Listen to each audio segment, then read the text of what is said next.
Please keep yourself muted. That is really helpful, again, if we have a big group. And then questions or comments. The last thing I'm going to ask, just because we've seen this happen, is that a subject matter is going to come up and it'll start to take off in a conversation in the chat.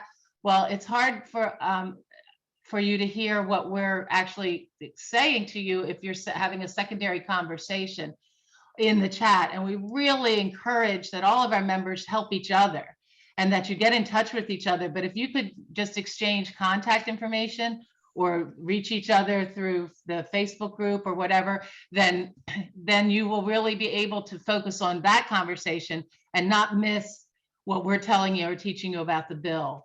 So,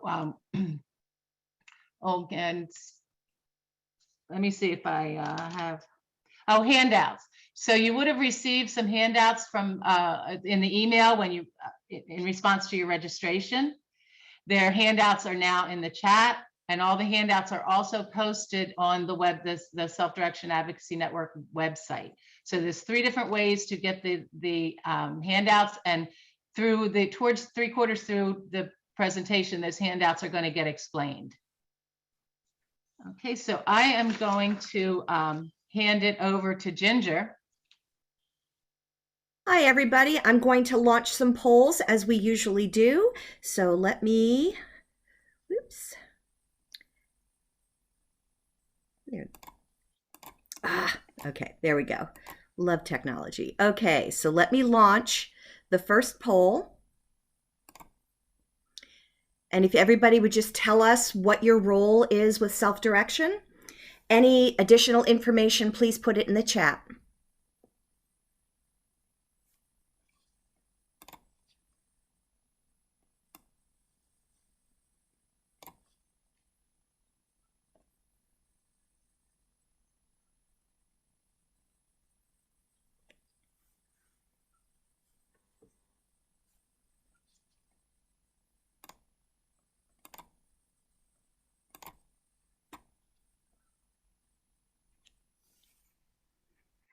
I am noticing, Ginger, that on the poll question number 2, we only have choices of 1 and 2. At least that's the way it appeared on mine. Oh. So we'll just have to take what people write. I am so sorry. There were supposed to be, okay. No worries, no worries. So choice number 1 is, oh goodness, yeah, there's lots of it, but there should be a second poll. So let me, operator error, so sorry.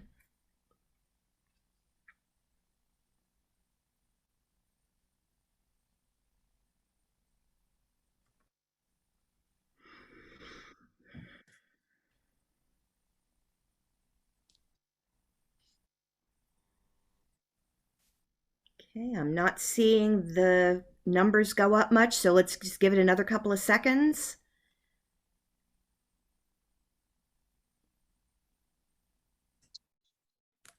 All right, I'm going to end this poll. Okay, and now I'm going to do the other poll.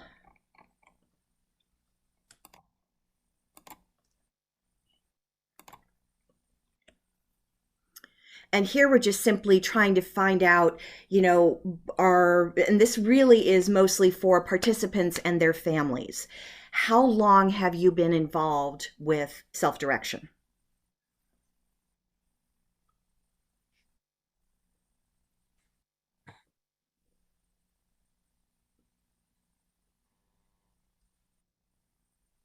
Answering these really does help us as a board, and especially in our membership meetings too, because some of you have been in here for a long time, and then other folks, this is the first time they're signing on, and it really is helpful to us to know who we're talking to. Okay,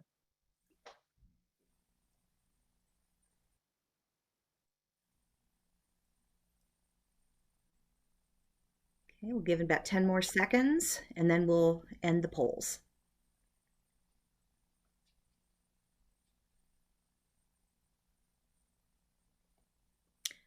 Okay, So, well, we've got about half of the participants that have been at this a while, and that's awesome. Okay. Great. All right. So, um, the other thing that we wanted to, or that I wanted to let everybody know about, is that we have been awarded a grant, one of the ARC Spark Tank grants. And what we are going to be looking at is the feasibility and creating a proof of concept for a DSP portal.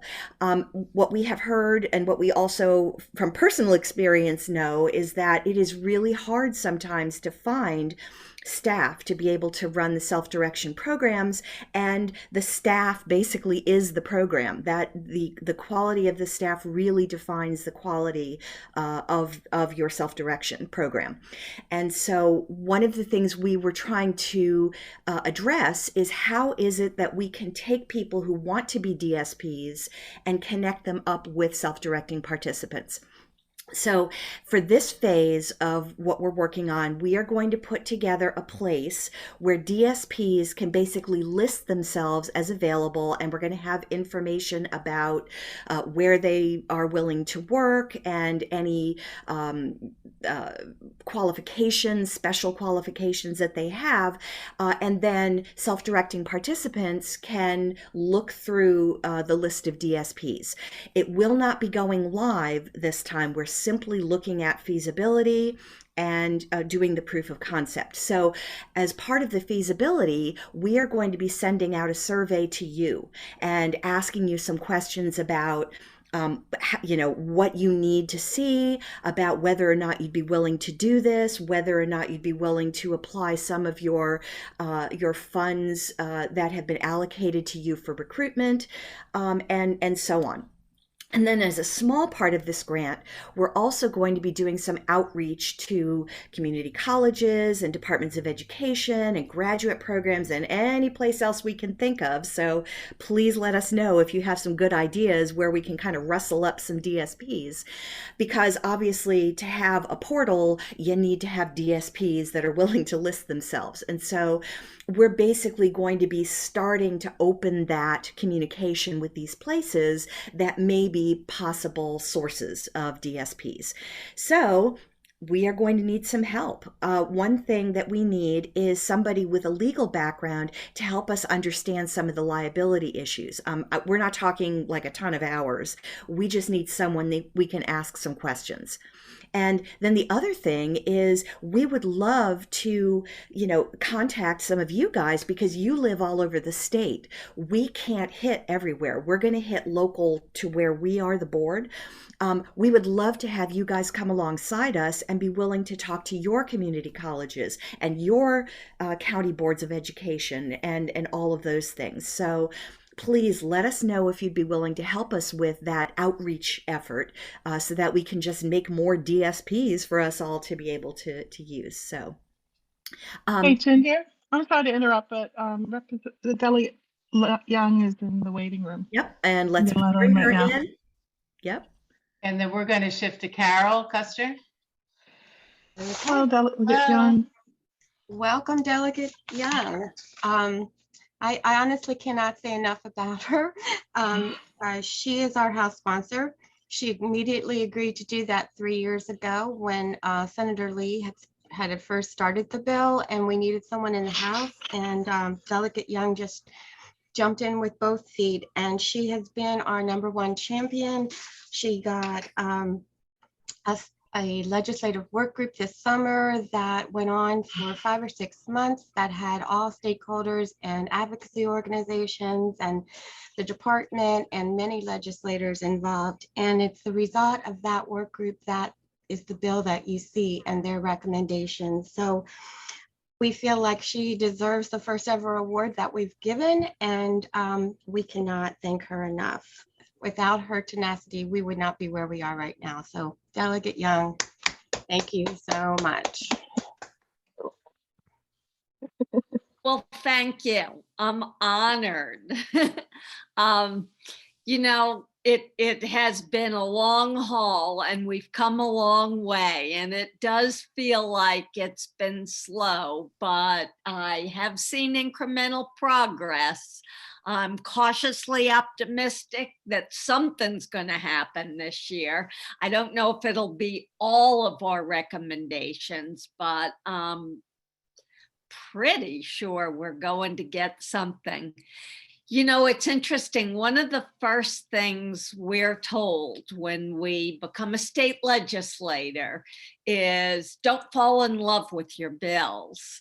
But what I've told people about this bill is I'm not in love with the bill. I'm in love with the advocates and the people they advocate for.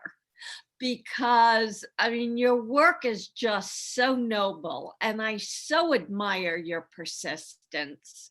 I know it's been a slow, disappointing journey, but you all have been so dedicated and persistent that, you know, how could I not want to help you? Plus, you know, your cause, as I mentioned earlier, is so noble. You are trying to protect the most vulnerable among us. So thank you for the recognition. You know, I work hard on everything. I've probably given a lot more attention to this bill, and we're not always recognized. So, you know, I do appreciate your recognition. It is very rewarding to know that you do appreciate our efforts on your behalf. And I just look forward to our celebration. Yes, that would be great. I forgot to mention, she is the delegate for District 3A, but this summer or fall, she'll be running to be the senator of District 3. So anybody in her district, please support her, because she has been amazingly supportive of us. And like I said, we would not be where we are without her, 100%. Of that, and I have tears too, Patty. I saw you, and I'm like, you've just been amazing, and we can't thank you enough. So thank you so much. Thank you. Thank you. So we will get you that award as soon as it gets to Frederick. I will get it over to you. Okay, we'll figure it out, and you all know that we have a hearing date now. So we want to get together again before the hearing date and talk about who's going to present and who's going to say what, so we don't repeat each other. I thought we did a great job last year, but this year I'm going for an Academy Award for our presentation. Yeah. It seems like that's what we have to do. So Right. we will be ready. You know, I'm really hoping that HGO, the leadership, I mean, we know that the Department of Health is going to come in and oppose the bill, or what they'll do is, you know, to be politically smart, they'll support with amendments, and the amendment will cross out, you know, 6 of the 7 recommendations. But I'm hoping, if nothing else, that the department or the committee doesn't want to hear this bill again. And I mean, I'd like to believe that they're motivated for other reasons, and I truly believe some are, but I also hope they don't want to hear this bill again. So they help us get through a reasonable semblance of what we're asking for. And, you know, worst case, if we don't get everything, we'll come back again. You know, but we worked at it 3 years now. We'll keep on going till we get this right. Yeah, thank you so much for your tenacity and sticking with us. Yeah. Appreciate all your great work. You too. And I know that you're at a very busy schedule, so you're welcome to stay on, but if you have to pop back off, we understand. I do have a committee meeting at 1:30, but I have a bill hearing tomorrow. I don't know if you all are aware, but I'm supporting a dementia caregivers bill. And since you work so closely with caregivers, I thought you all might be interested in it. Basically, it reminds me of some of the work you do. It gives dementia caregivers a support network, so that they have someone to go to for advice about how to get help and how to do planning and how to get care, how to get support. We're calling that the people that would help them navigators. But I thought, gee, maybe we ought to call them support brokers. But, that reminds me of another thing. If you all remember, we were in a meeting with, it was a secretary level person. And she said some other states, I think I was making a reference to Wisconsin, and she said in some other states, self-direction applies to the aged as well, particularly people with dementia. And that planted an idea in my mind that might be the next effort. Yeah, I think it's very similar. And that was Secretary Carol Beatty that said that. Right. So she, right. Thank you. You Yep. take good notes, or you have a great had a good memory. memory, because I was happy to hear her say that. So yeah, it stuck. So anyway, I have that bill hearing tomorrow, so I do have a little bit more preparation to do. So I appreciate, again, the award, and sorry I can't stay with you longer, but I will at the celebration event. Right, exactly. Thank Yeah. you so much for coming by and for everything you do. Thank you. All right. Thanks so much. Bye-bye. Bye-bye. Good luck. Okay, so we're gonna take this to Alicia. She's going to tell you about some of the accomplishments that SDAN and you all, because you all feed all of this, remember that. You feed us the information and then we can represent, and we've had, hundreds of meetings with DDA. And so these are accomplishments, but these have not been codified by any legislation. These are agreements that we have been able to reach. So some of you might ask why we need legislation, and that's kind of to hold people, or hold the state, not people, but hold the state accountable for agreements that they make with us or with any constituent. So Alicia? Thanks so much, Patty. So I'm just going to go through some of the accomplishments of 2021 as we were sort of preparing for this meeting and talking about what 2021 had looked like. I went back to look at our meetings, the board's meetings with DDA, and kind of was pleasantly surprised at some of the successes that we all have come up with. So start with the COLAs. As you remember, we were originally denied COLAs, and with all of your help, we pushed, and COLAs were released and credited to self-directing participants last year. Again, a lot of you reached out to us about a need for overnight supports, and that overnight supports need to have a self-directed option.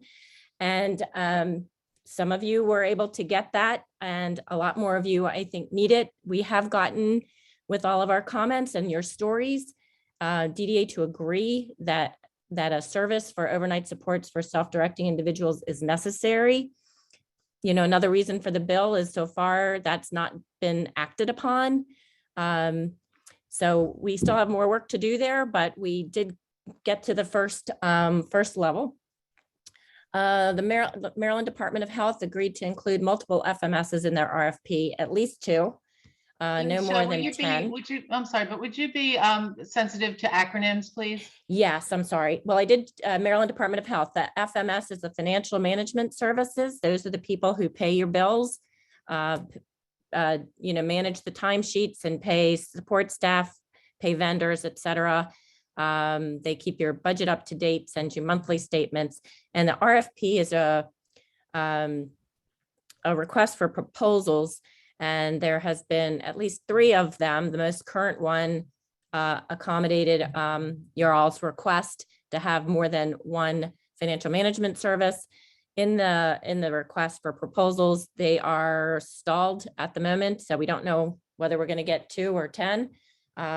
We're monitoring that. The next one is DDA allowed participants to access their individual family directed goods and services. I always stumble on that one myself. At the annual PCP, remember it used to be that you had to get your PCP done, person-centered plan, that you had to get your plan done for your current year using funds, and then figure out a way to save it in order to use them for the individual family directed goods and services, but no more. You can use the big pot of allotted funds. So that allows people to actually get their gym memberships on day 1 of the newest fiscal year when your plan is first viable.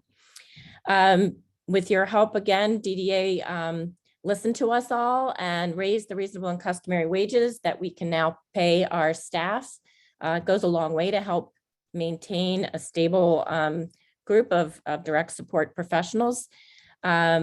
We now have parity in funding between provider managed and self-direction programs. So we'll be talking about that later in some of the bill stipulations.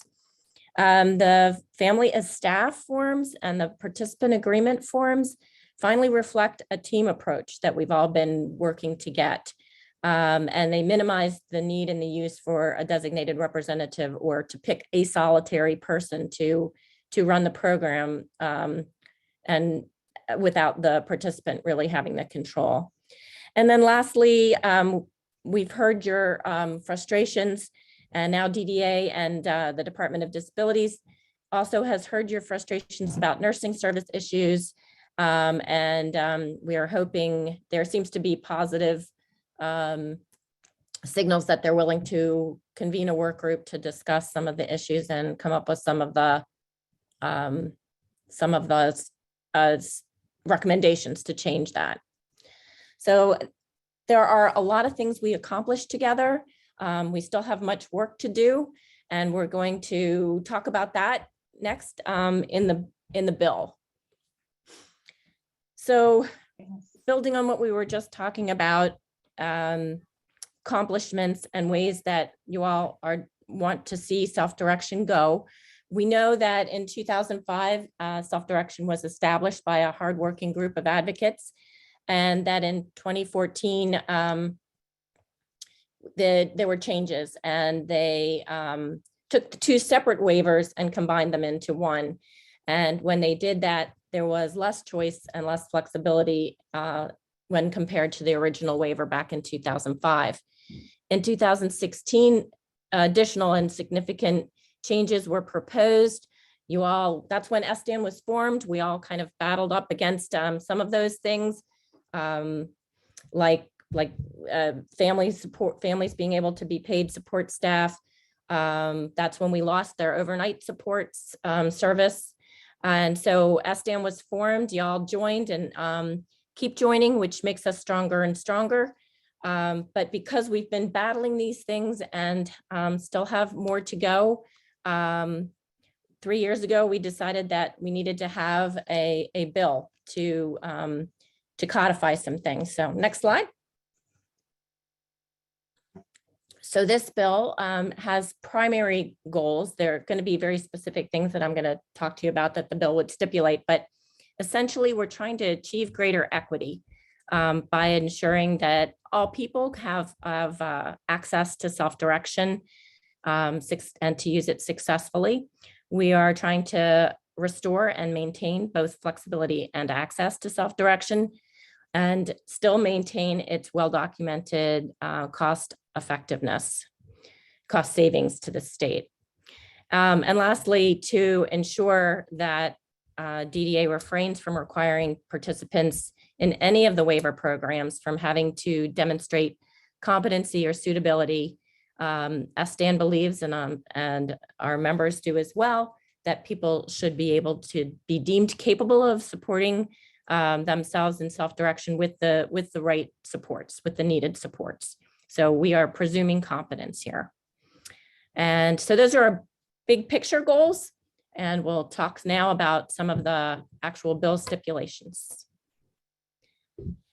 So overall, it's important to know that in the first two iterations of our bill, Maryland Department of Health came out against that. They essentially put financial roadblocks in the minds of our delegates and senators. And we spent time with you all and with many members of the advocacy community and delegates and a couple of senators. And I should take a sidelight to say thank you to many of you who showed up and who spoke during the public comment sections. Your personal stories go a long way to enlighten our legislators in terms of what is needed and what situations people are in, so they know what the right thing to do is. So a couple of the most important findings, just general global findings, was that expert testimony at the summer study kind of put to rest the idea that any of our bill stipulations would cause the state to lose a federal matching dollar. So maybe you know, maybe you don't know, but the waivers that we are all participating in get money from the state, but they also get a contribution from the federal government. So it's a matching fund. We have found that some of the current policies do forfeit matching funds unnecessarily. And that's an unnecessary cost to us as state taxpayers. And lastly, all of the recommendations of the work group, and then of course the bill, do comply with the Centers for Medicaid and Medicare and Medicaid Services rules and regulations. And they're the federal agency that oversees the terms under which the waivers operate. So I think these were stumbling blocks for our first two attempts at the bill. And I think we have successfully put those pieces to bed. We'll see. Let's get on to the specifics. Alicia, would you elaborate just slightly for the people who don't know, what do you mean when you say the work group? So I'm sorry, thank you. This summer, Delegate Lewis Young, after our bill didn't pass this in 2021, she convened a group of people to study the bill and the circumstances arising, why the bill was needed, and to try to address some of the Maryland Department of Health objections to the bill. And so she asked several of her fellow delegates, and I think a couple of senators were on the committee, and groups from advocacy organizations and self-directing participants to come together once a month. I believe it started in June. The last meeting was in December.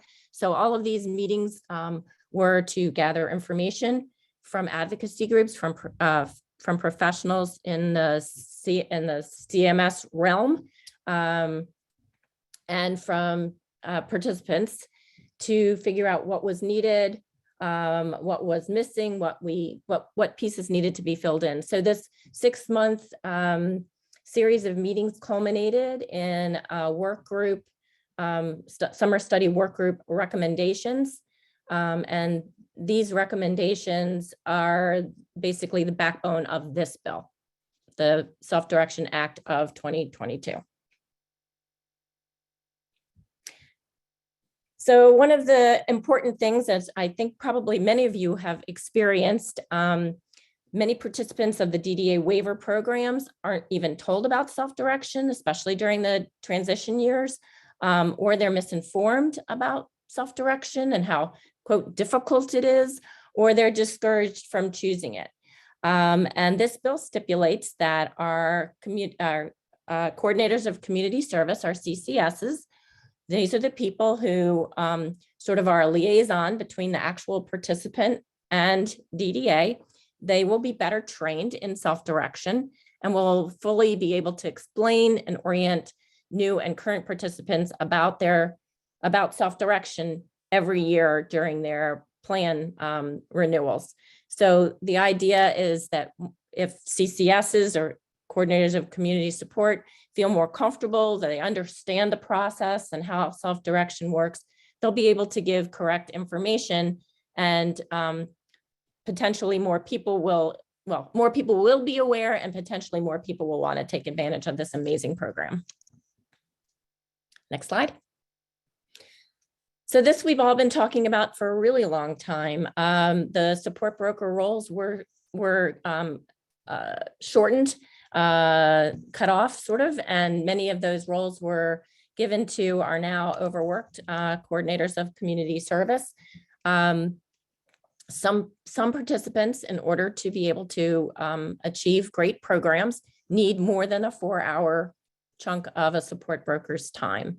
And this is especially true for individuals who don't have families who are able to take on roles for free, for those with language barriers, for those who are just new to the program and just need a lot of information front end loaded.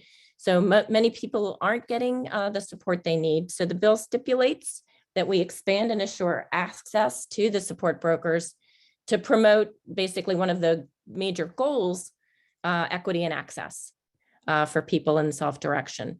So we are going to hopefully have them offer support broker services to everybody as a part of their annual PCP. Anybody that is who is choosing self-direction. Support brokers are clearly just a self-direction service. To expand the definition back to include all of the activities that are allowable by our rule maker, the Center for Medicaid and Medicare and Medicaid Services, and to allow participants access to greater number of hours. The bill stipulates 40 hours per month, but it would be based on individual need. And it is important to note that most people may not need more than the 4 hours that they are currently receiving. A few people are currently receiving slightly more hours, but it is on a DDA gets to decide who needs and doesn't need rather than the team deciding. So this is setting it up so that the team determines the need and that the number of services that are applicable to that individual is available. From the information you all have given us, we are seeing that most participants will probably need under 10 hours and many will just need the amount that they're currently getting of 4. Alicia, Yes. I'm sorry to interrupt, but Senator Lee is here. Thank you for interrupting. We'll Thank flip you. it back to Carol. Actually, sorry, the senator will join in just a second. I just wanted to join and make sure you all knew she was coming. I apologize. Just 1 second. Yeah. I saw her name. No worries. Thank you. Okay, so are we gonna just wait for her? Well, I can try to do one more slide while we're Alicia, waiting. pick it up. Yeah, Alicia, go Okay. ahead. Okay. So here we are. We've talked about this in a lot of our meetings. We are trying to reinstate, this bill is trying to reinstate the opportunity for people in self-direction to have truly self-directed overnight supports, that they will give them back the budget and employer authority in order to do that.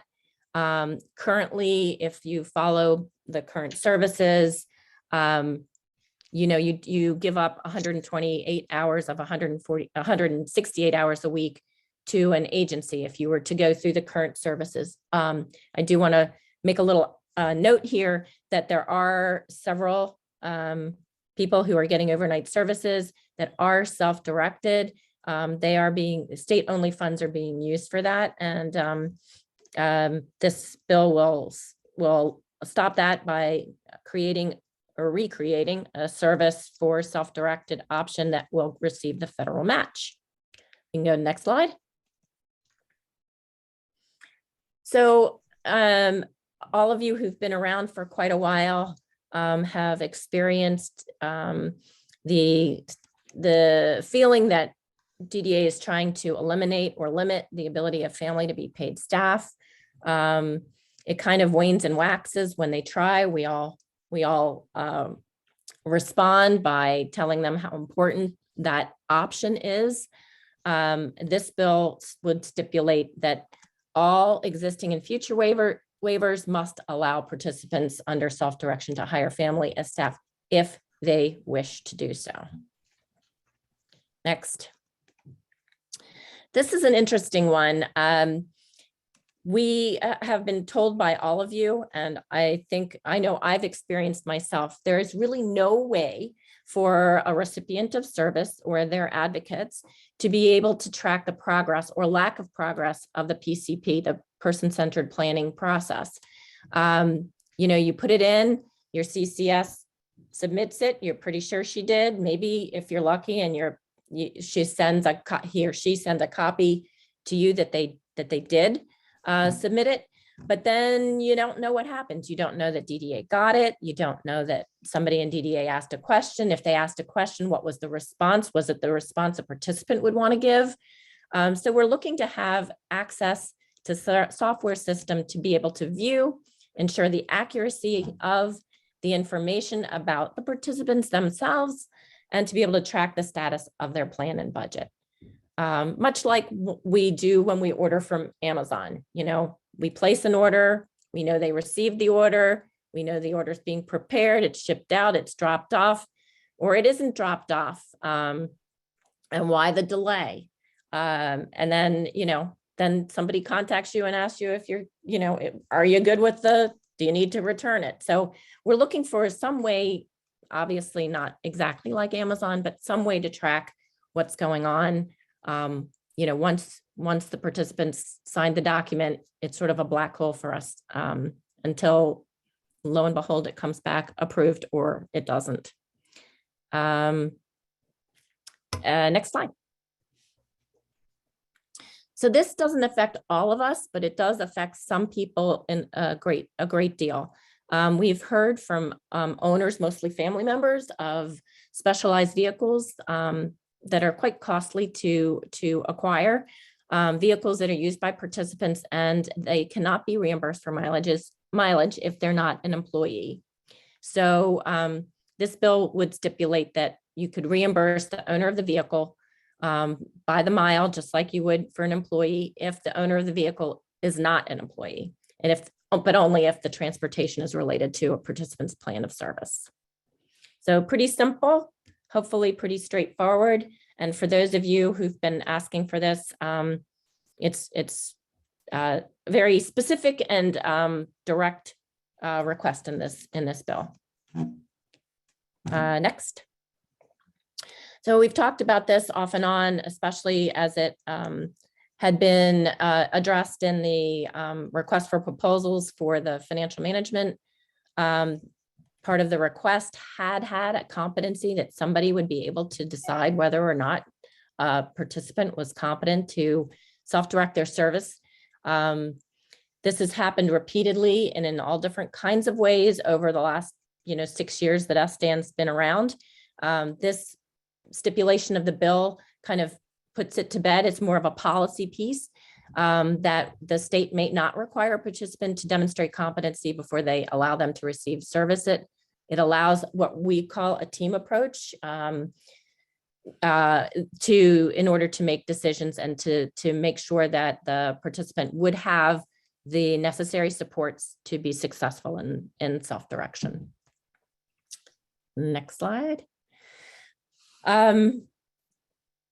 So parity in budgets and services, we all know that, and I think very excited that that we did get some parity in terms of rates, parity from traditional providers and self-directing people. But we do find that there's still some issues having to do with self-direction. So traditional providers are able to pay for some administrative supports, such as some kind of a manager or Alicia. coordinator. Yes. Sorry to interrupt, but I believe Senator Lee is with us now. Okay. Hi, everybody. How are you Hey, doing? Senator Lee. Thank you for all your great work and leadership, especially during these really trying times. I tell you, with this, we're not at the finish line, but I tell you, you're giving a voice to where there hasn't been a voice before. So I think you're starting to listen. So, and I commend Delegate Karen Young for all her tremendous, exemplary, outstanding leadership too. She's this is so dear to her heart. So, but anyway, everyone, thank you. I see everybody in there. I see Carol, I see Alicia. We I want to think- thank you. That's why you're here. We're giving you one of two of the first awards we've ever granted to anyone, and for your leadership to get this going, because everybody needs to understand Senator Lee is with District 16 in Montgomery County. Without her, there literally would not be a Self-Direction Act. An SDAN member reached out to every senator, and she's the only one who agreed to sponsor it and meet with us and immediately got to work to get this going. Then we brought on Karen and Lewis Young in the House, and the rest is history, as they say. So hopefully we'll get it done this year. But we want to thank you for being so responsive and for listening and caring so much. And there's your award. My gosh. We will get that to you. We do have people in Montgomery County. I think Liz, who's holding it up, isn't that far from where your office is. So Thank you so much. So we just want all of you to know how important Senator Lee has been to this, and literally without her, we would not be here at all. And so thank you for everything you do for Marylanders, and we applaud you. I can't, so. Yeah, thank you. I'm truly touched. You know who deserves it? It's you all. You deserve this award, because without your advocacy, without your hard work and your tireless devotion and dedication to this would not have happened either. And Karen and I are the facilitators, but you are the ones that are the baseline. You are the bedrock of this whole movement. So I thank you, and thank you for the honor and privilege of this award. Thank you. I'm truly honored. And thank you. She has 3 bills today, so she was really squeezing her time in a lot of places. So good luck with all your bills. Thank you. Thank Yeah, you. one of them is the Ghost Guns Ghost bill, gun so it's bill. kind of controversial. So I'm sure we'll be there all night with the hearing. But anyway, take care and thank you from the Thank you bottom for of my heart. dropping in. We really Thank you, do. Senator. Not at all. You take care. Stay Thanks, safe and Michael. well. Goodbye. All right, tears again. So I gotta get off the screen. Okay, so a few more from Alicia, and then we'll move on. We'll be talking to you about the bill itself and giving you some tools to advocate. So Alicia? Thanks, Patty. So I think I got part of the way through this. The admin supports that traditional providers have that self-direction doesn't, and certain participants may or may not need them.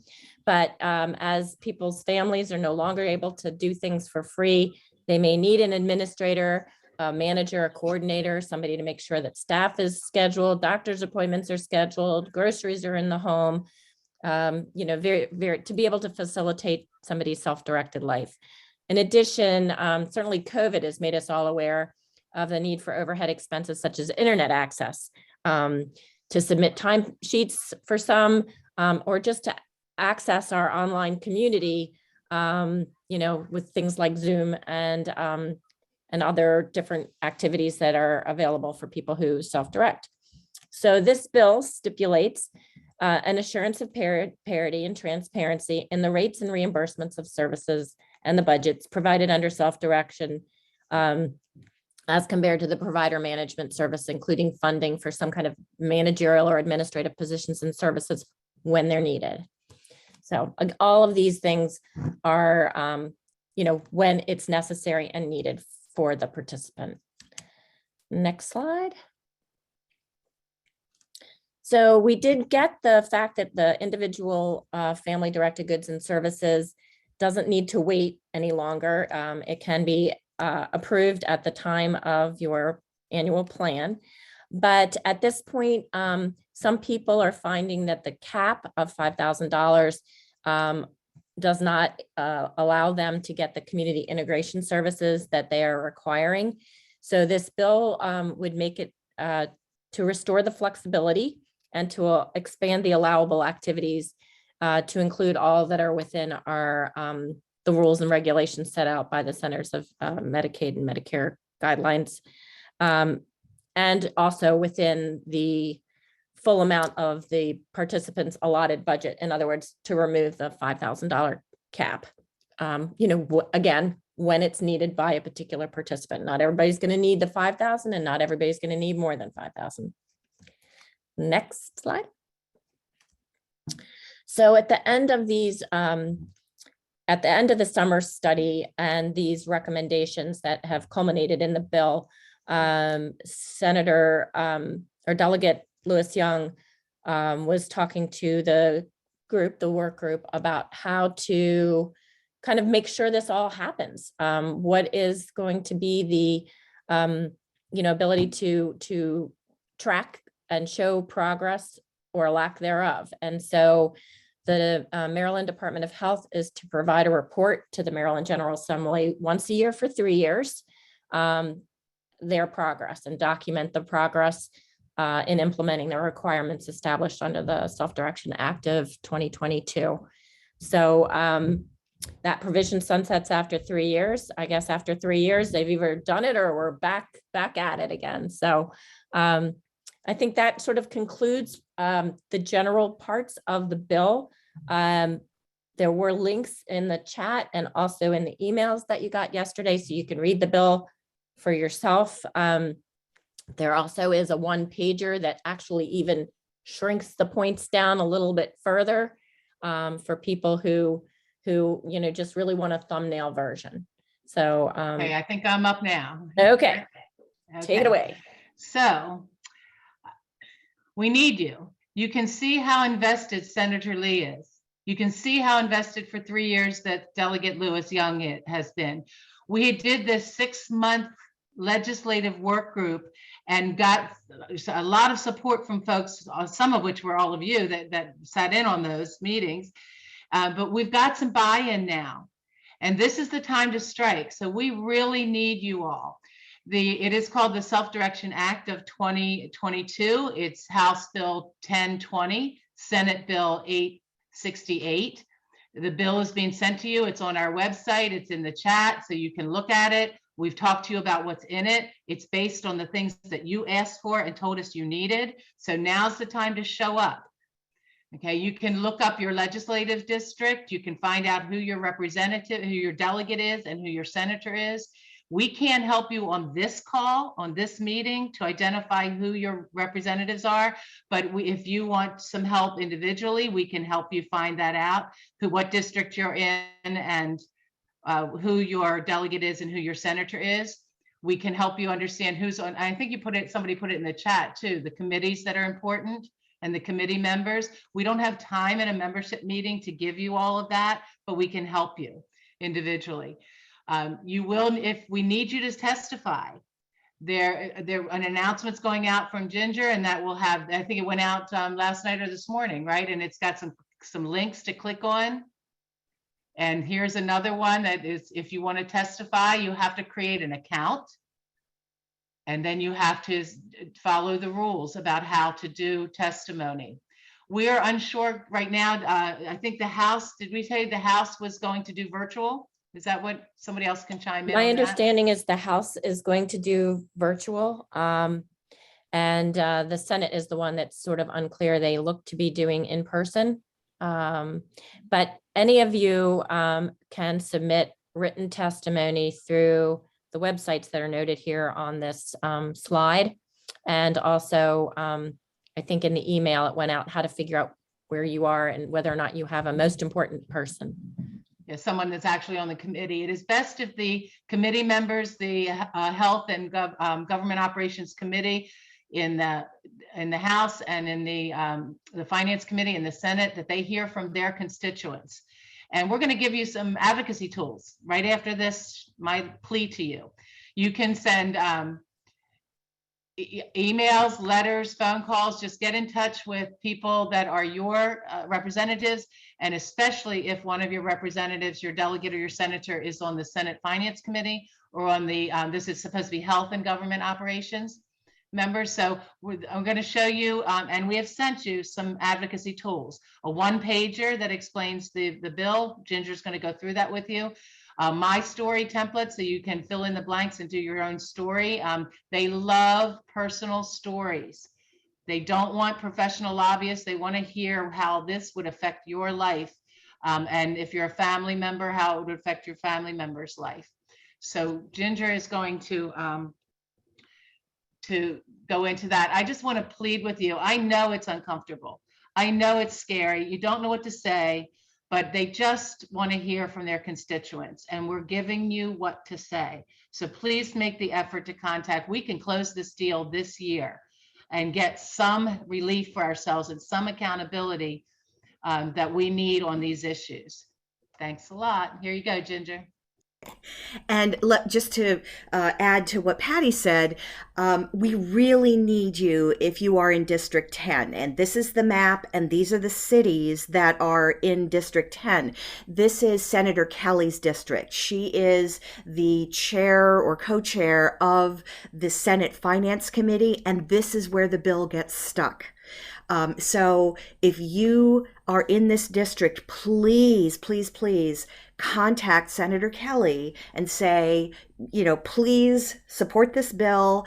And, and in particular, make sure that you aren't waylaid by these, letters that say, oh, it's going to cost $1 bazillion, because it isn't. And we already have had testimony that it is not, that everything that we're proposing is inside CMS guidelines. We're not going to lose matching funds. But that's where the bill has gotten derailed in the previous years. So, the one pager that we've been talking about, this is available. There's a link in the email that was sent out this morning. There is a link in the chat of this meeting, and this is also up on the SDAN website, marylandsds.org.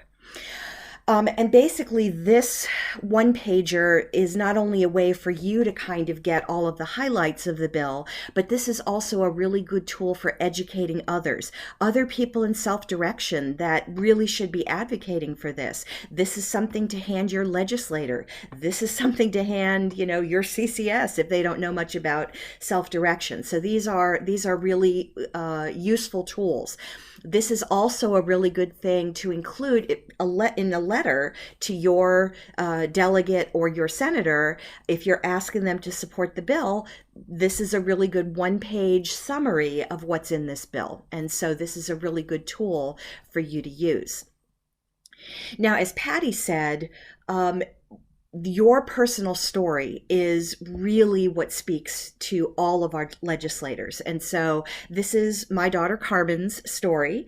And basically it talks about her wonderful life. And that's really what needs to be in these. What are your passions? What are your interests? What great things are you doing? So she talks about her job. She talks about her Instagram account where she posts pictures of herself wearing similar outfits to a model that she really enjoys. It talks about, you can see a picture of her with her puppet doing ventriloquism. So we have on our website, and also links in the email that was sent out this morning, we have a template that you can download and just type in your stuff and drag your pictures into the places where it says, put a picture here. So basically all you have to do is personalize your story. The template actually has the bill numbers. So this one is kind of a general My Story. The template we have up on the website is specific to this bill. But really, the rest of it is all about you. Tell them this amazing life that you have, and why this is important, why protecting these freedoms is so important to you and your family. And again, that's another wonderful thing to attach to a cover letter, giving your support for the bill. The last thing, we didn't include a picture in the presentation. We have a template for a cover letter, just what it maybe should look like. It's got the bill numbers in it. It's got the committees, depending on whether you're sending it to your senator or whether you're sending it to your delegate. And then, put a paragraph in about why this is important to you, and off it goes. So that's some tools that we are giving you to help with these advocacy efforts. Okay. Can I add one quick thing? If any of you know your senator on the finance committee, especially, or your delegate, it's great. Some of them are having, they have Zoom office hours. I met with my delegate. She isn't on the committee, but she's now a supporter. So face-to-face, anytime you have an opportunity to do face-to-face, it's great, even if it's face-to-face via Zoom. Just let them know which one of the bill stipulations are most important to you, as Ginger was saying, and that you're asking for their support. So sorry to interrupt. Nope, that's good. I would like to just say another thing to this, Carol. Everybody, no matter what district you're in, can submit written testimony, and we encourage you to do that. It's the people that are in the districts of the legislators on these committees are the ones we're trying to reach out specifically to them to get them to be aware of it. But all of you can submit and should submit your support via the written testimony option on this website that Ginger's about to discuss with you. Okay, so all of the bills are linked through this MGA legislative website, okay? And again, you can create an account, and we're going to talk about that in a minute, to gain access to all of this and kind of follow particular bills. So this one actually has the House version of this bill, and you can see Delegate Young's, actually the sponsorship of that bill. You're going to see basically where it is. Okay, so this one announces that there's a hearing on the 9th of March at 1:30, and it tells you which committee it's in. If you click on the committee, that's the way you could actually put in your support, your written testimony, where you can sign up to do oral testimony, that sort of thing. One thing that, and again, Patty alluded to, we're not exactly sure how this is going to work this year because of, relaxing COVID requirements and so on. Some of these meetings are going to be in person only. Some of them are going to be hybrid, and some of them will be virtual. And each of those has different rules about when you can submit testimony. The testimony window opens up, generally speaking, about 2 days before the hearing and closes either the day before or the morning of. So what we're going to do is we are going to send out an alert by email to all of our members when these things are happening, so that you will know when it's time to do that, and we'll include some links and so on. So that's basically how we're going to handle it, just because it's all really a moving target at this point. So we were going to give you information as much as we can, as soon as we can, once we get it. Okay. Oh, Alicia? Okay, I just wanted to say, so somebody's asking like when to have these letters of support. So in my opinion, more is better. So you can hit the whole committee, just email them now. But all of your written testimony, what Ginger was just referring, so you can send a letter of support via email or snail mail, or ask for a face-to-face right now and up through the hearing dates. I think it's the 24 hours, 24 to 36 hours before. There's a short window, I believe, at least for the Senate, that you can upload your written testimony. And it doesn't have to be complicated. It can be the same.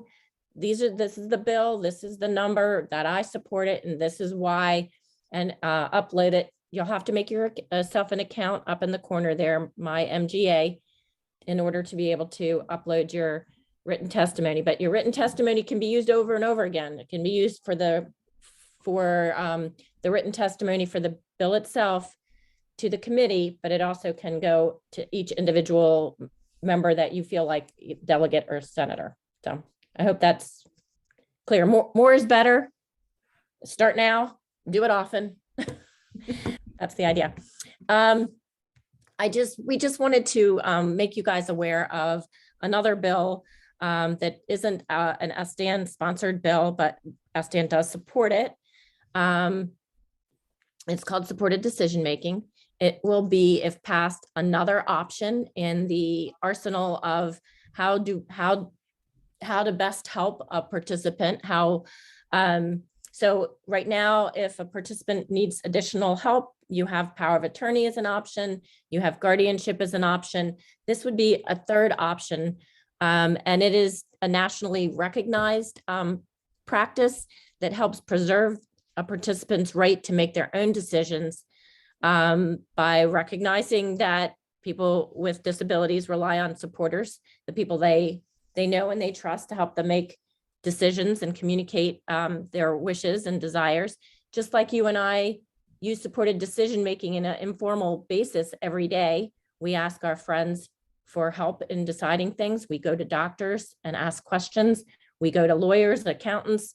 So we all use supported decision-making all the time. And this bill codifies it in a much more formal way that would be recognizable to doctors and lawyers and other people that a participant might come in contact with to help them make decisions for their daily life. So it is a more flexible tool in the toolbox of how to help somebody who may need a little extra help in deciding. So this codifies what I say, the supported decision-making process that we all use into one that would be recognizable to everybody in the community that people deal with. So the Senate bill is 559. You can see it by using that same website. If you are so driven, please support. Talk to people about it. I think it's going to give all of us another really good tool for.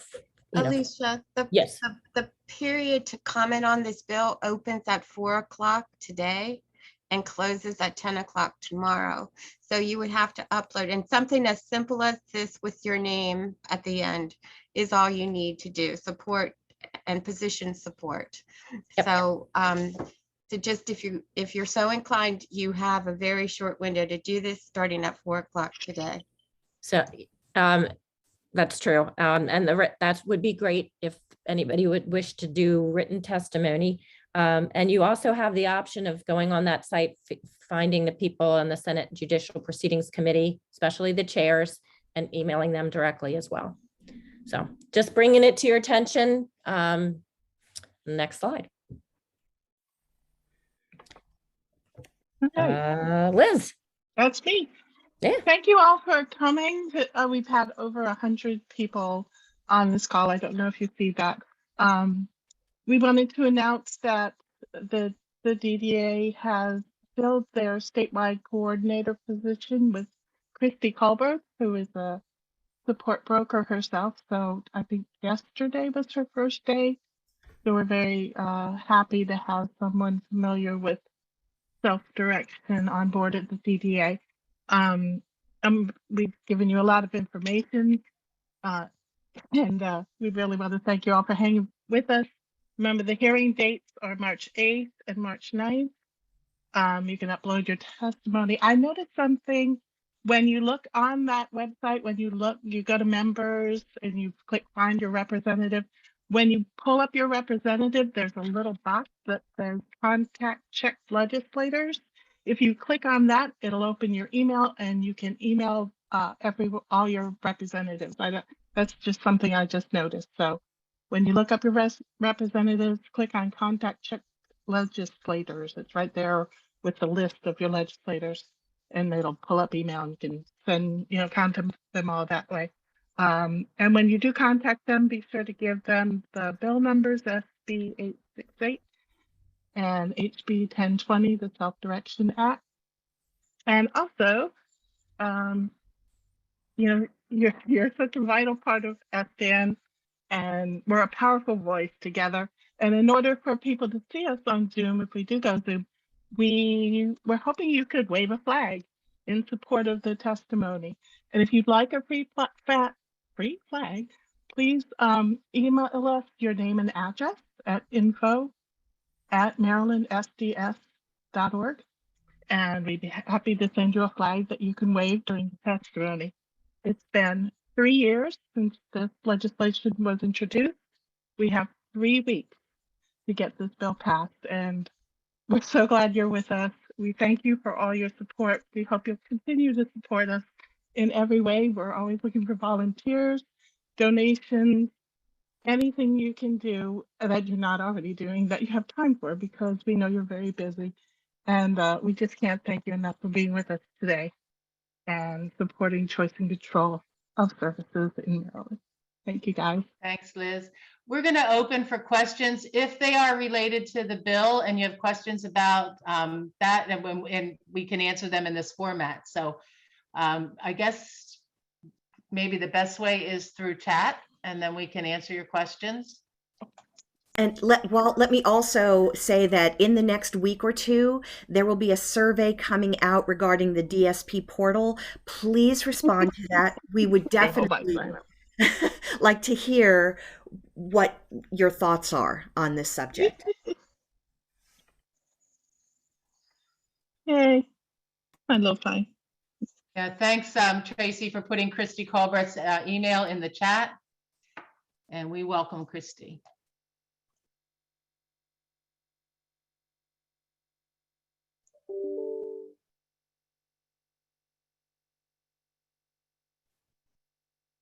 And did we get we just got a response from Christy? Somebody see that? I did not. Oh, maybe I got it. So anyway, she's saying thank you. Oh, good. I just want to tell you, if you guys have any questions, please don't hesitate to reach out to us. This is the most important thing we'll be doing for the next 3 weeks. So we will help you any way we can to get your materials together, get to the right place, get your accounts up. Just let us know what you need, please.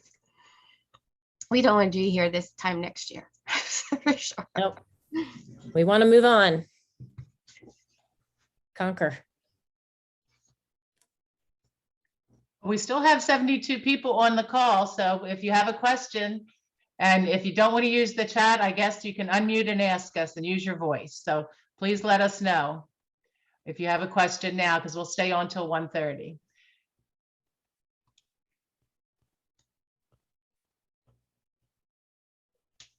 Hi guys, it's Kim. I just want to say thank you. I appreciate everything that you're doing. Yeah, I love you too, Patty. You know, keep up the good work. You guys are making a lot of progress, a lot of good changes, and we appreciate it. Thanks. I'm hoping that support brokers and also DSP support staff would also be contributors to the support of the bill. So it's not limited to participants. You know, anybody out there can show their support. So we kind of hope you'll, you know, start with your branch and make a lot of little branches. More is always better. I see a question about what is DDA approving for overnight service? In my case, it is a safety item since my daughter uses a wheelchair. It is just like all other services. It would be something that the team would discuss. We put in the person-centered plan with the proper justification for the need, and then if DDA comes back with clarification questions. Right now, it is not a service in the waiver.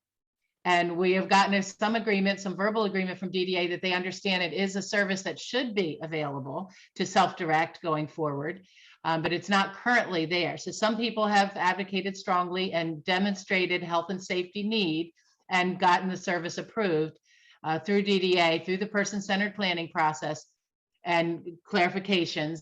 And it is being paid out of state-only money from DDA at this point in time for some people. So it's the same process, and there is no list of what they'll approve and what they aren't. You just follow the process of person-centered planning and then give the information that DDA requests.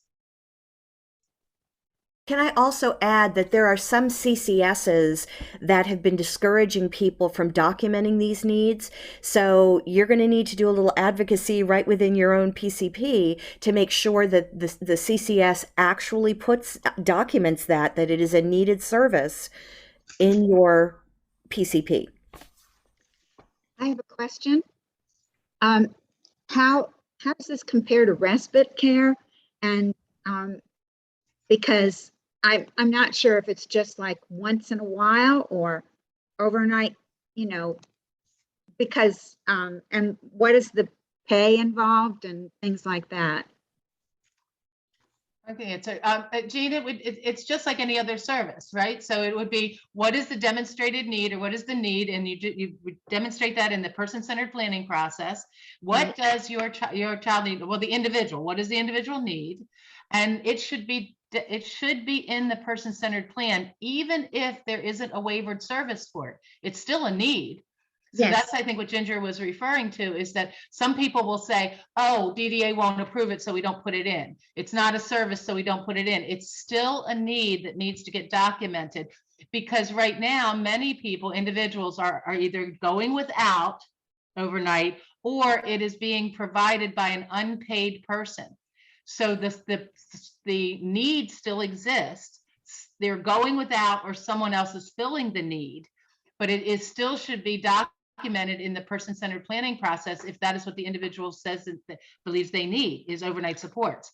If it is, we can't tell you if it is it is approved as rest. We're seeing people get it approved as overnight personal supports. Okay. You know, but that's just what we're seeing, and that's just the people that are telling us. We don't really know who all's out there and what are they getting.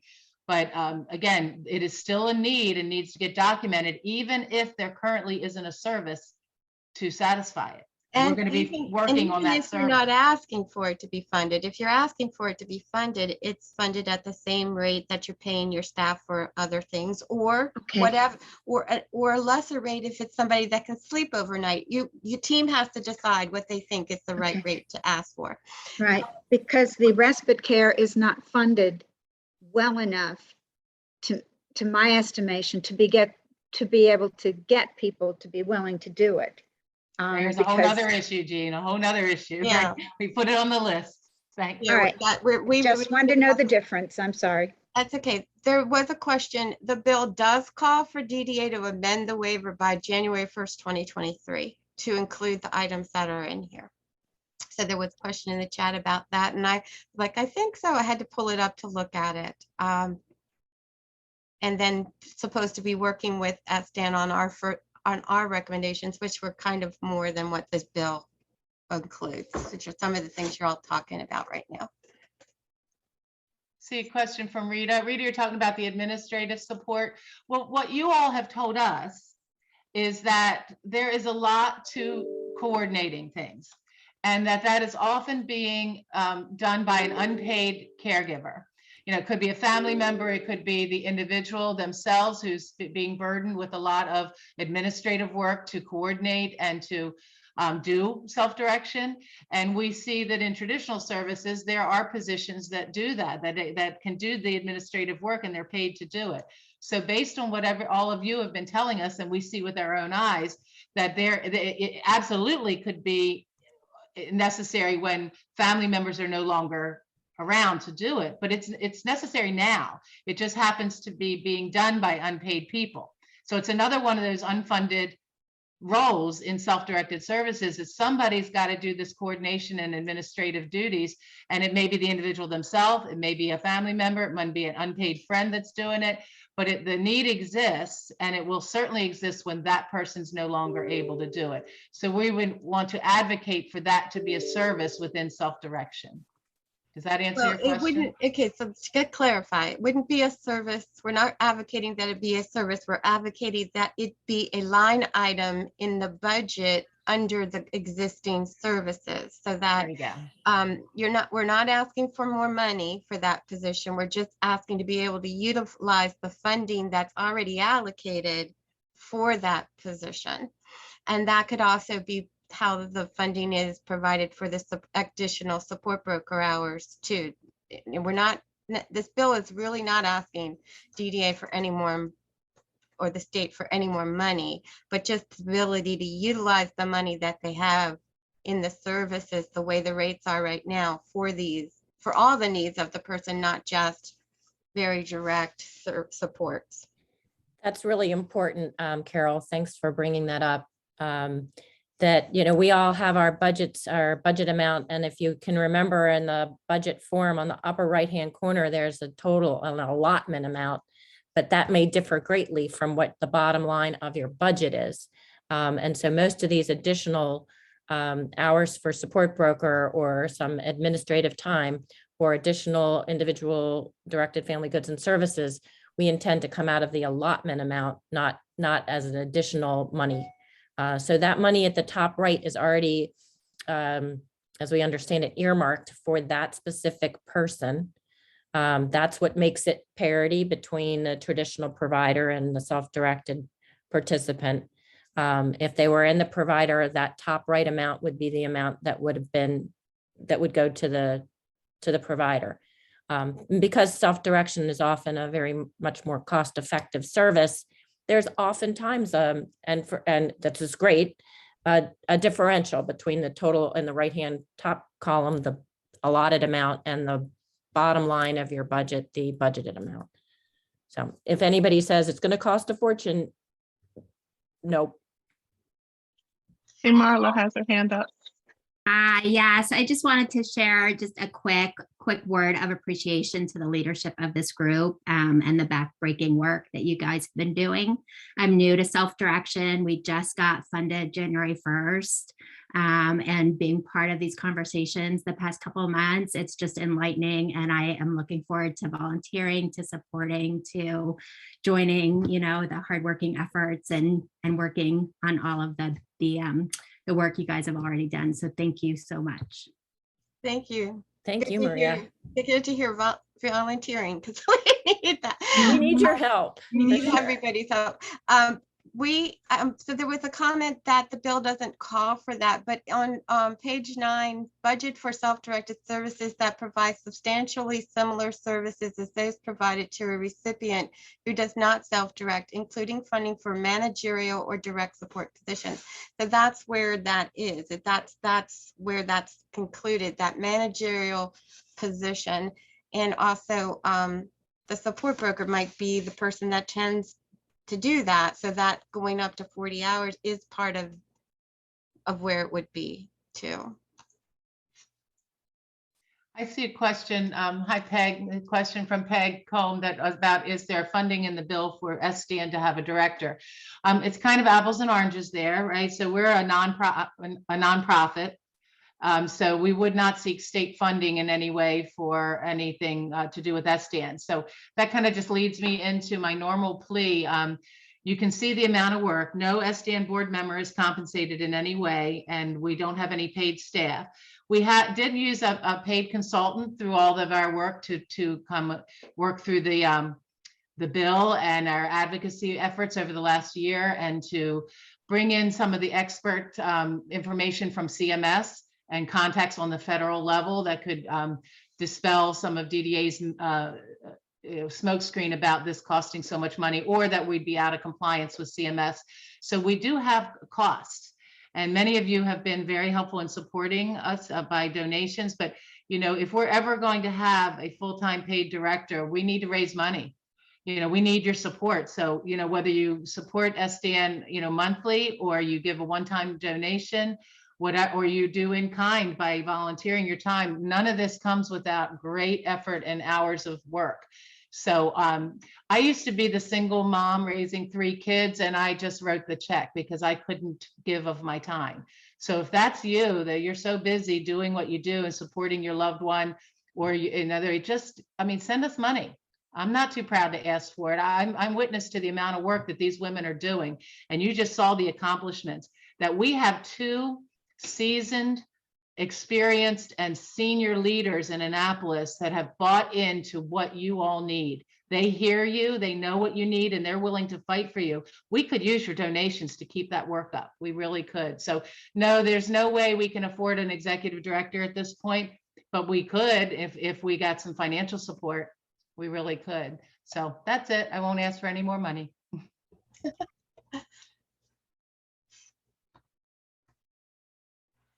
Carl, there's maybe you can help this better than I can. Talking about testimony and going on the website and the my, where you do the my MGA and the tracking. From there's a question about how do you submit the testimony exactly. So my recollection is when you're on that site, on the left side on the top, it says, I think it just says testimony, and you click that button. But if you have We will additional, the ARC just sent out very detailed instructions of how, if you're on the ARC of Maryland's mailing list, of how to testify on this supported decision-making bill that's going to be heard tomorrow, and testimony starts at 4. We're going to emulate that when the time comes. We're going to give you the exact process, but you can't just upload your testimony for our bills now. You have to wait for that window. So if you want to check it out, then do the supported decision-making bill this afternoon or this evening and see what the process is. Even if you don't submit it, at least you'll establish your account. You'll see what's there. One thing that we learned last year the hard way is that you have to go back up to the top and hit save on your testimony. And Ginger actually is the one that uploaded ours last year, so I'll defer to her. Do you have anything else to add, Ginger? No, that's really the sneaky thing, and it did take us all a minute to figure that out. It's like, wait a second, I submitted it, but it's not showing Not up. there. And we lost all of our testimony for the bills last year didn't get in on time because we had to Of go that. and redo it and hit save. So that's, but that direction was in the ARC's email that came out yesterday for the supported decision-making bill. So if you're not on their mailing list, you might want to get on the ARC of Maryland. They have all the bills related to disability issues that they're tracking. We are very, very narrow focused on ours. Supported decision-making, however, has always been what I thought self-direction was. It's a team of people assisting an individual make their decisions. It never ever occurred to me that anybody besides that the person was making the decisions. It was just a team of people helping them with find the things they wanted to do and decide who they wanted to hire. So I think self-direction and supported decision-making are pretty married, and Yep. it's important that we support that bill. they go hand in hand for sure. Just going to take a second. Tracy Davis from ARC of Central Chesapeake, our financial management service, one of them, just put in the chat just to remind everybody that Appendix K flexibilities end on March 31st. So be aware of all the things that need to be dotted and crossed, depending on whether you're a support broker, support or staff, CPR, first aid. Everything needs to be up to date and as soon as possible, obviously, because if everybody dumps on the 31st, that's tough. So I just wanted to bring that to everybody's attention, since it can affect everybody negatively if you don't get on it. Anything else? And Nina also put some information on directions on witness sign up. So in the chat. So if you want to download that information, and there's a video that gives you directions. And the other thing she pointed out, which is really good, and I should have mentioned it, everything has to go up as a PDF. They will not accept Word documents. They will not accept other formats. So everything needs to go up as a PDF or it'll be rejected. Ah, thank you. That is important. Thank you. Mhm. So, but if this is rejected, how I can apply online? Sorry, say that again. Right now I'm applying for the self-direction. Yeah, I find it's difficult to reach people because I just fax the document to them. So right now they find, so I have not finished some sections. So, but yeah, difficult to find a fax machine to sign them right now. So I want to for the electronic assignment, but by signature, but they didn't sign me electronic, so I couldn't sign. They just sign me the There are some programs that you can sign electronically. Are they still accepting electronic documents, Tracy and Karen? Yeah, we'll take anything electronic or electronically signed for sure. Oh yeah, because I couldn't sign, so I replied the email ask for the electronic the assignment. Right now, I already got the CPR and the first aid certificate. So right now, I want to do this job because my son couldn't fix in the Karen, maybe we can put things- your email in the chat for, I don't want to say your name incorrectly, for the woman who's speaking. My And then name- she can contact you directly on how to get this done in the most effective way or something. Is the ARC your FMS? My name is Zhi Yuhan. Right now, I used my son the iPad. My son is Yilao, Yilao, hello, and EYI. The name is right now used Yilao. Oh, So my Karen put her email address in the chat. And then you can just contact her. Maybe the two of you can set up a call to go through it. I just don't want to take up too much time for everybody to work out these very important details. So yeah, this email. I give you email. I sign the email here. Okay, this is my email. My name is Zhi Yuhan. thanks. This one. Right. Okay, now they're in contact. Let's, anybody else have anything we need to say, or are we just going to give you some? Well, there's a question that says, and so I'm just going to read it. Does anyone know how to get MANT recertification with SD? So I'm just throwing it out there in case people didn't see the chat. I don't. I mean, at one point, I think DDA was it was a DDA class and they let self-direction people take the class, but I don't know. My only suggestion would be maybe to reach out to a local provider and see when the next time they're having the training and see if they would let you join in. That's a good idea. Yeah, we've tried that. So far, we've been unsuccessful. If anybody has success, share.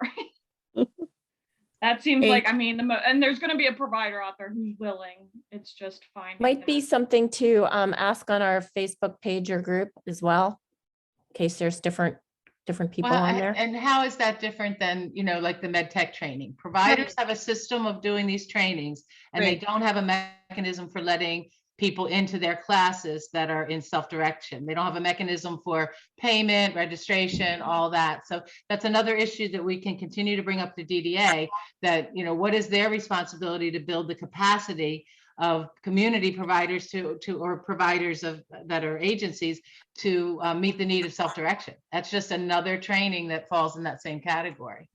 Right, and we have brought that up with DDA multiple times, so we'll add MANT to that discussion. I don't know, but is MANT required in self-direction or is that up to the individual provider? So if it's behavioral tech training, so I think the individual participant in their team can decide that that's not required and go with a different type of training. Well, they still have to be able to find it. Right, exactly. And yeah.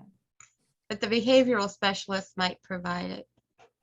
May I ask because for this kind of people, like they are more, if you're training more independent master communication, right? So I think my son can speak, but he need a specialist speaker therapist. I think I know others occupation therapist because my son the detail movement is not good. So I think he needed these two types of training and help him more independent. But I was asked about that. It's difficult to find how can I help my son this. Right, so we'll break it up with DDA. There's a question about Appendix K, and Appendix K. Tracy and I don't know if Tracy and Karen are still here, but it was for the COVID emergency and it's expiring at the end of March. So everybody has to have CPR first aid training by the end of March, where there was an exclusion that you didn't actually have to have it during the emergency. The emergency is over as of March 31st, unless it's extended again, but all indications are it will not be because the numbers seem to be coming down pretty well. So all people have to be certified by March 31st. The And CPR, that- I already got I got her first aid. I got these 2 certificates. Right now, I think my son should have some special help, and I can learn from like a speaker therapist. I can learn some skill and teach my son speak. He can speak when he wants, but I think she able to speak, but she real communication with other people. And then English, my second language. This is my problem for teaching English. Or he need a one-on-one English teacher teach him, and the others. I think he need some occupational therapist. She able to button, but he don't button himself the clothes. He can do something, but he don't do by daily. I think a lot of the things you're talking about probably should be brought up with your CCS and support broker in a team meeting. I don't think that we can help you with that in this group setting. So, Okay. Thank you. This is my thank first you. time. So All I right. want to know. Have a good one, everyone. Thanks other part for was coming and thanks for bringing us to the finish line.